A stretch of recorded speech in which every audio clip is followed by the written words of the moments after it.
얼마 전 뉴스를 보니까 이 미국의 자동차 관련된 시장이 되게 지금 변동성이 큰 것 같아요. 위험성도 좀 커지고 있고. 네. 얼마 전에 보니까 허츠인가? 네. 그 미국의 2위 자동차. 네. 거기가 파산 보호 신청 네. 냈다고 하는 얘기도 들리고요. 네.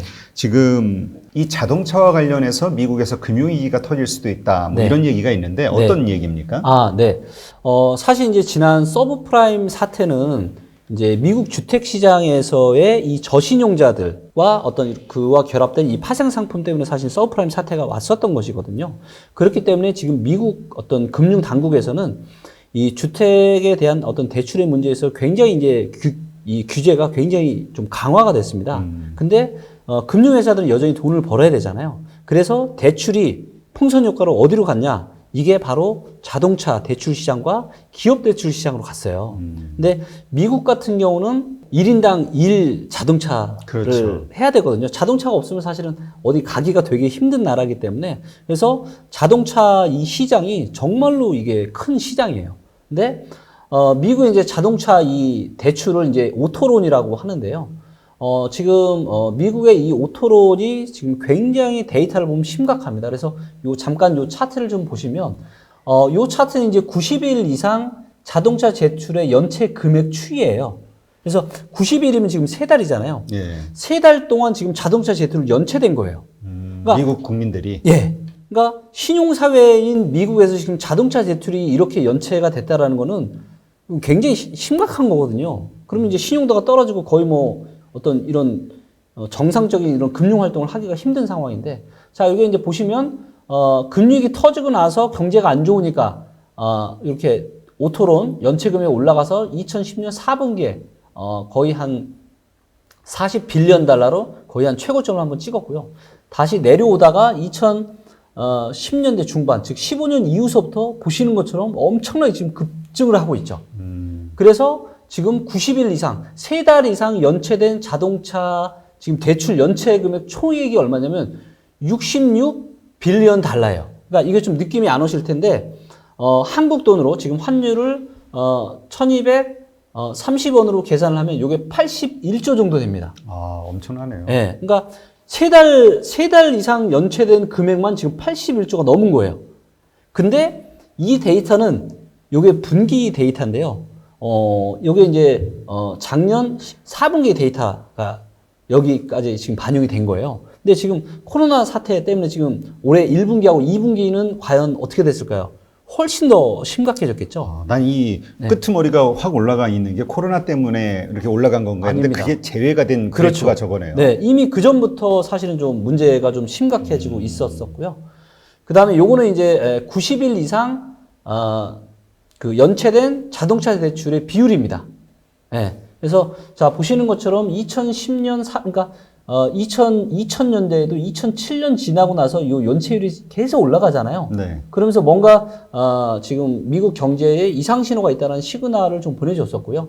그리고 2010년 4분기에 최대 5.27%의 연체율을 보였습니다. 그리고 그 이후서부터는 연체율이 내려갔었던 거죠. 그래서 이렇게 연체율이 내려간다는 얘기는 경제가 이제 좋아지는 거니까 요거는 상당히 좋은 신호인데 요게 이제 또 슬금슬금 올라가더니 지금 이제 19년 4분기 기준으로 지금 4.94%까지 올라왔습니다. 그러니까 지금 거의 금융위기 터지기 지금 직전의 수준까지 지금 온 거죠. 이것도 역시 코로나 이전까지입니다. 코로나 이전까지의 데이터입니다. 근데 코로나가 지금 터진 지금은 이 데이터가 사실 어디까지 올라갔을지 정말 예측이 좀 잘 안 되는데요. 자, 지금 미국 자동차 이 대출 시장의 총 규모가 얼마냐면요. 1조 3천억 달러입니다. 요거에 이제 하나로는 1,600조 원 정도 돼요. 요것도 이제 마찬가지로 19년 4분기 데이터 기준이고요. 자, 그런데 지금 최근에 지금 코로나 때문에 미국에서 경기 부양을 지금 어마어마하게 하겠다라고 지금 얘기한 게 3조 달러예요. 그 다음에 중국이 또 최근에 발표했잖아요. 슈퍼 부양책을 발표를 했는데 요게 규모가 지금 1,100조거든요. 그 다음에 서울의 아파트 시가총액이 얼마냐? 지금 2020년 5월 달 기준으로 서울 아파트의 전체 시가총액이 1,330조입니다. 그 다음에 코스피의 시가총액이 오는 5월 25일 기준으로 1,340조예요. 근데 지금 미국의 자동차 대출 총 규모가 1,600조 원인 거죠. 엄청나네요. 엄청난 거죠. 정말 이거는 뭐 정말 엄청난 규모입니다. 자, 그런데 이 중에서 22%인 350조가 서브프라임이에요. 그러니까 이게 무슨 얘기냐면 저신용자들을 대상으로 한 자동차 대출인 거죠. 아, 예. 예. 그래서 요 규모가 한 22% 정도 됩니다. 맞네요. 비율이. 네, 많죠. 근데 이 전체 서브프라임 자동차 대출의 또 4분의 1 정도인 23%가 지금 3달 이상 연체예요. 그러니까 3달 이상 연체만 지금 거의 4분의 1인 거죠. 여기에는 뭐 30일 연체, 60일 연체는 포함도 안 된 겁니다. 예, 만약에 그것까지 하면 지금 저신용자들의 자동차 대출의 지금 어떤 연체의 심각성은 지금 사실 엄청나다라고 할 수가 있는 거거든요. 그리고 코로나까지 지금 터져버렸잖아요. 그렇죠. 그렇기 때문에 이 연체율은 훨씬 더 아마 지금 엄청나게 많이 커져 있을 겁니다. 네. 그러겠네요. 네. 그래서 지금 요 데이터는 이제 90일이 아니고 이제 60일 이상 연체 또 데이터인데요. 네. 요 빨간색이 서브프라임, 그러니까 즉 저신용자들의 자동차 대출 연체율이고요. 요 위에 거는 이제 프라임, 그래서 신용이 우수한 사람들. 그래서 보시면 아시겠지만 과거 이제 IMF가 터지고 좀 아시아 경제 위기가 있었던 이때 좀 빼놓고는 대체적으로 프라임, 즉 신용이 우수하신 분들의 이 자동차 대출 연체는 거의 뭐 바닥 수준이었습니다. 그런데 서브프라임, 즉 신용이 좋지 않았던, 즉 경기가 안 좋아지면은 아무래도 이제 소득이 좀 낮고 어려우신 분들부터 사실 이런 징후들이 나타나는 거잖아요. 그렇죠. 그렇기 때문에 향후 경제 위기가 오느냐 안 오느냐를 서브프라임 데이터로 사실은 굉장히 좀 면밀하게 봐야 되는데요. 자, 보시는 것처럼 금융위기 때도 이 저신용자들의 이 연체율이 굉장히 많이 올라갔었고요. 근데 19년 4분기 최근에도 계속 올라가서 19년 4분기에도 보시는 것처럼 거의 사상 최고치의 연체율을 보이고 있었다라는 거죠. 예. 그래서 지금 사실은 미국 경제가 주가는 계속 올라가고는 있었지만 실상 그 안을 들여다보면 지금 이렇게나 지금 저신용자들의 어떤 자동차 대출의 연체가 어마무시했었고요. 그런데 최근에 나온 뉴스를 보면 지금 한 10주 사이에 한 2달, 한 반 사이에 실직이 지금 4천만 명이 했다 그러잖아요. 예. 그러니까 저 수치가 더 많이 안 좋아졌겠네요. 그렇죠. 그러니까 예를 들면 돈이 없으면 일단은 대출이 문제가 아니고 일단은 밥은 먹고 살아야 될 거잖아요. 그렇기 때문에 당연히 뭐 자동차 대출 이쪽으로는 뭐 당연히 뭐 아마 할 수가 없었을 거고요. 그렇다면 저 데이터는 아마 지금 상당히 지금 심각해져 있을 것이다라고 판단이 됩니다. 근데 네. 그런 얘기 하시는 분들도 있거든요. 네. 그러니까 우리가 저신용자가 이렇게 연체율이 높아지고 문제가 생기는 거는 네. 괜찮다. 네. 문제는 아래쪽. 네. 신용이 있는 프라임급에서 이게 연체율이 높아졌을 때가 진짜 심각해지는 거다라고 얘기하는 분도 있거든요. 네. 그럴 수 있는데요. 근데 이제 실제 데이터를 보시게 되면 네. 금융위기 때도 자동차 대출 기준으로 말씀드리면 금융위기 때도 프라임, 즉 신용이 우수하신 분들은 연체율이 1%가 안 됐어요. 네.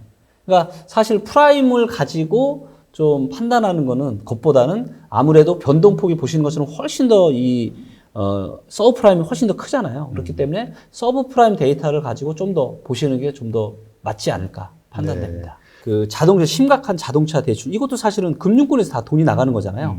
그리고 한국도 이제 요즘은 뭐 리스나 대출 이런 어떤 금융회사는 사실 대출해서 돈을 벌어야 되는 거고 자동차 회사는 대출 껴서 자동차를 많이 팔 수 있으니까, 그리고 소비자 입장에서는 내가 거의 처음에 목돈을 들이지 않고도 자동차를 내가 살 수가 있으니까 이 3자의 어떤 이해관계가 결합이 되면서 금융회사와 자동차 회사와 개인의 이게 잘 돌아갔던 건데 이게 지금 문제가 심각해지고 있는 거죠. 그래서 지금 이제 심각해져 가고 있는 이 자동차 대출의 이 연체 금액들, 연체율 이런 거랑 그다음에 대출 기준도 강화하고 있잖아요.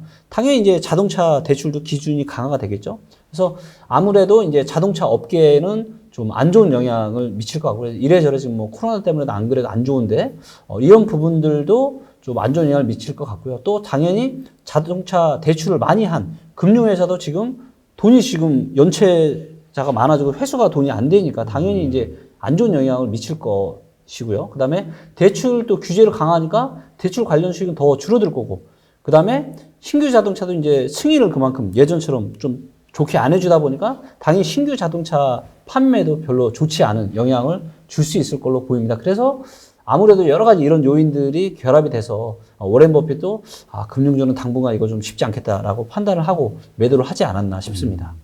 그러니까 이게 좀 가장 헷갈리는 게 네. 사실 이런 그 지역적인 어떤 데이터들을 네. 우리가 보면은 네. 이거 뭔가 지금 상황이 너무 안 좋거든. 그렇죠. 그렇죠? 네. 그러면 이게 합리적으로는 네. 지금 우리가 몸조심을 해야 될 텐데. 몸조심을 해야죠. 근데 금융시장은 막 주가 상승하고 그렇죠. 막 난리거든. 근데 맞습니다. 지켜보면 배 아프니까 네. 처음에 부정적으로 보다가 맞습니다. 안 되겠다. 조금 그렇죠. 들어가자. 네. 이러다가 또 물릴 수도 있고. 그렇죠. 네. 참 어려운 시점인데